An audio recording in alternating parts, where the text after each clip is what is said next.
Today is indeed a special day.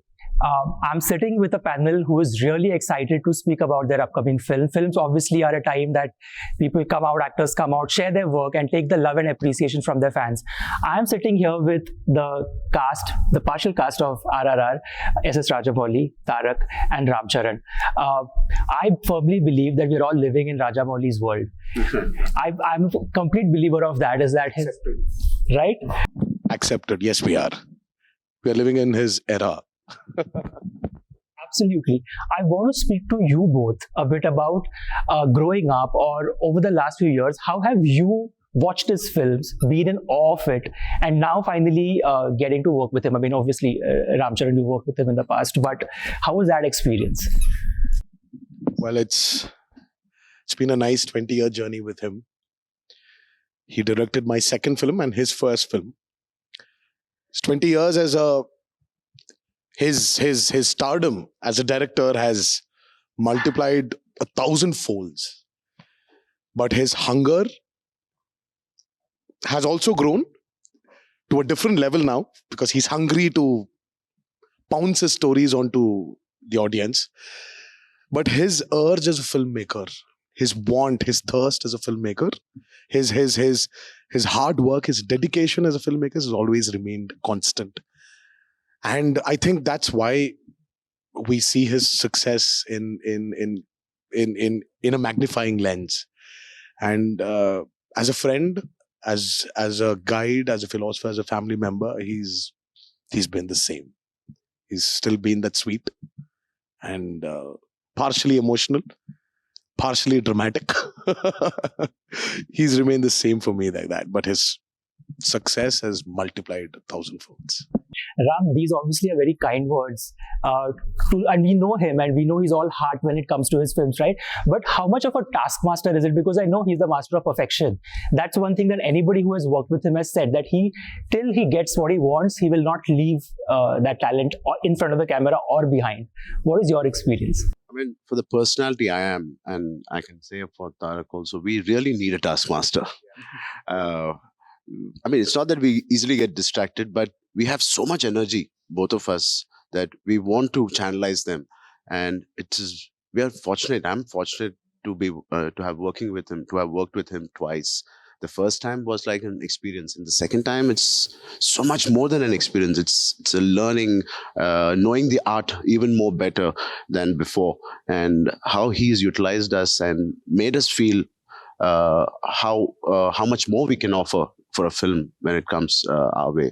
And he made us explore ourselves again with RRR and know ourselves better every time we work with him. Right. Sir, obviously hearing these things from these gentlemen who worked so closely with you obviously is very heartening. What have you discovered about these two guys? Something new that you discovered during the making of this film, because you've known them over the last few years. I mean, with this film itself, I haven't discovered anything new, because I almost feel like I know them inside out as people, because I've been working. I have known them for so many years. With Tarak, he's always been a talent from the beginning, but he was giving his everything for every shot, for everything, for every film. He was like, he's just throwing his talent on the camera. Acting doesn't work like that. In acting, you should know when you should give. You should know when you have to take back, when you have to remain silent. He didn't have that maturity in the beginning, but as he was growing as an actor, he realized that he need to listen to the stories better. He has to judge the stories. He has to understand what the audiences are expecting out of him. That sense of judgment he didn't have in the beginning, but now he has matured much more as a person. As an actor, he was always a talent. Just as a person, he matured more. And he's channelizing his energy more properly now. With Charan, likewise, in the beginning itself, we already, in the first two films of his itself, we knew what he could do, all the things he could do. But over the years, his approach to the acting is completely different and completely changed. he tries to unclutter his mind, or declutter his mind, keep him as plain as possible. He approaches each day of shoot with no preconceived notions or anything. He comes like a white paper and says, "Here I am. You write whatever you want on me. I am what you make me." I thoroughly enjoy working with both kinds of personalities. Two completely different kinds of personalities. One who he almost delivers what you want before you say anything. One who comes and says, "You mold me, I become what you want me to." I enjoy working both styles. Absolutely. I mean, you're so right. They're so opposite in terms of their personalities, and this insight is it's wonderful. I also want to speak to you guys about with OTT and in the last 2 years, right? This whole gap between Hindi film cinema, South film cinema, East film cinema is getting narrow. There are platforms which are now showcasing films for what they are, right? As filmmakers and as actors, do you think that has changed with the advent of OTT and with the fact that we've been watching films on the smaller screen in the last 2 years? Baahubali was the first film breakthrough. I think you will also agree, and everyone has to, because Baahubali was one such opener where we were not regional films anymore, where the whole industry has united together to become one big Indian film industry. And today here we are with RRR as well, because the gates have been opened already. The same way with OTT or different multi-platforms, it's an opportunity for films to travel. See, not every film might go to a theater. Even me as an actor, if I can speak for myself, for sure, tomorrow if I have an opportunity just to make a film only for a certain platform, I have this opportunity today. The same way for filmmakers as well. So the more platforms we have, the more united we become, the more stories we make, the bigger we get, the more audiences we have. Thus, the more money we can make. Financially also, it's a win-win situation for everybody. So I think a lot of them thought it was a threat, but I wouldn't think this as a threat, but as an opportunity for people to explore. Yeah?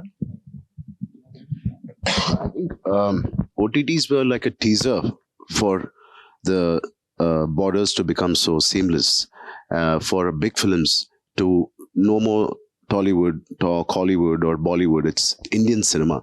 This era has begun with Baahubali, and now we can say yes, the Indian cinema has arrived.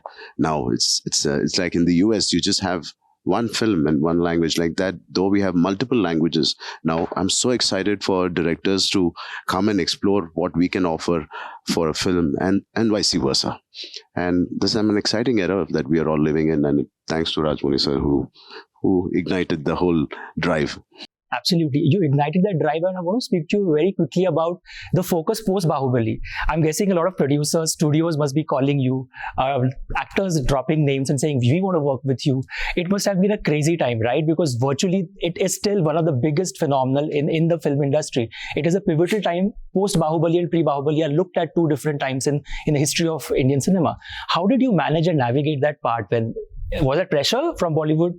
No, there was no pressure, but I'm sure when Baahubali released and when it was playing as film personalities, they understood that I operate in a little bit different way, and almost all of them called me or texted me to congratulate me, but it was not like dropping names or anything like that. It was not like that. But I had healthy conversations with many of them, if not all. And the way I approach the film is not through actors. No, I approach the film from the story. And if I have a story, in the story, if there is a character that needs a certain actor, I will approach anyone. It can be a Hindi actor, it can be a Bengali actor, it can be a Malayalam actor. It doesn't matter. If my character needs that actor, I'll approach him. I have no egos in that aspect. And just because a big actor is there, and if he comes on board, some economic equations are satisfied, I cannot do that. I don't work that way. It is the story drives everything for my film. Absolutely. The story drives everything for my film. Couldn't have been more truer in the sense of RRR as well. I also want to speak about Alia and her opening up a new world from her fandom, her followers. And we already have 2 huge fan bases in the film, and yours and Ajay, obviously. How was that working with Alia? Like, did you guys teach her any things? Because I know you're a prankster. From what I hear from your fans, they've all told me that. See, I'm the information everybody has that I'm a prankster is thanks to him. He's showcased my talent as an actor and a prankster as well. So, but I really don't think I'm the only one, if I can speak on his behalf. I'm seen and he's not seen. That's about it. But yes, thanks to RRR, there was a lot of cross-pollination. We've had actors from, we've had Alia, we've had Ajay sir, fantastic actors, their films speak for themselves, and then we had Alison Doody, we had Ray, we had Olivia from different cultures and different acting styles too. So it was like it was like a workshop, where we exchanged our cultures, we exchanged our individual talents, we spoke, we shared screen. So this helps everybody to become one.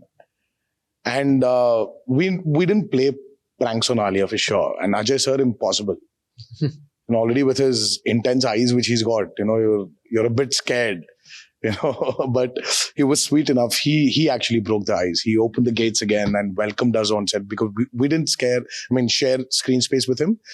But when we went to meet him, when he was shooting for his part in the movie, he was generous enough to welcome us and make us feel comfortable and spoke to us for a bit, cracked jokes. And we had a great time. Right. And since you have been very honest and candid in giving us insights, I want to quickly ask you 5 quick questions. Who's the most likely to break out of character in a serious scene amongst all of you? None. What? No way.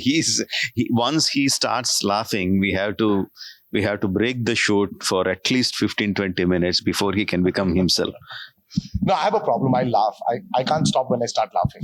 And who's making me laugh? So who's breaking out of the character, him or me? Do anything. I'll randomly start laughing. If he didn't say anything, it's like it starts from him and it goes to me, and that's when he notices me. He doesn't notice him. Who's most likely to wait for a lunch break the most? Honest. Yeah, very. It's not because I want to eat, it's because I want to rest. Even now he wants to break for lunch. It's 1 o'clock. Who's most likely to be stuck on his phone the most? I think, sir. Alia. No, if it's between us, him. So then let him take that. I think I can say even Rajamouli, sir, because he puts in so much of effort that he needs a time to relax his mind. Yeah. It's Jakana. Once the cricket match going on. Yeah. You have this intense thing going on here. And also a cricket match going on here. This live game going on here. Watching the match. Then he's taking his break. Then he comes. The intensity is no less. The focus he has on shooting is the same focus on. I mean, he's got a fantastic team, obviously. That's why he's able to relax. Otherwise, you can't be so stressed about the expanse of the shoot every day with hundreds of people. You cannot be focused only on shoot all the time. I mean, obviously, we get a break. We go to the vans or we go into the tents. When he's always there, and his small, relaxed, the way he relaxes in between shots is watches a lot of cricket. I don't know if it's pre-recorded matches he's watching or live. I just get confused sometimes. Plays, watches, follow him that. So he's mostly on the phone than us. Half the time it is CG shots that are coming in that I have to check. But of course, he doesn't show that to us, right? So he won't. So we are thinking he's watching a match, but he's actually checking his. Yeah, yes, of course. But I also watch a lot of cricket. Yes. Who's most likely to break into an impromptu song or hum a song on a set? Is that a hidden talent? We'll ask him. He's a good singer. He's a good singer. Your directors asked for it. No, I'm a bathroom singer. So we'll CGI a bathroom in this and we'll. I don't think it's a right idea to sing now. But I will for sure. I will for sure. For you, I will. Yeah. I will. One day, but not now. Who's most likely to check the social media comments on their posts the most? He updates me on a day-to-day about what's happening. Charan, did you hear this? And I am updated by my team. So It's nice to have somebody. Otherwise, half the things about myself which has come out or about my family or something, he used to update me the first thing in the morning and then I go through everything. It's nice to have somebody so updated.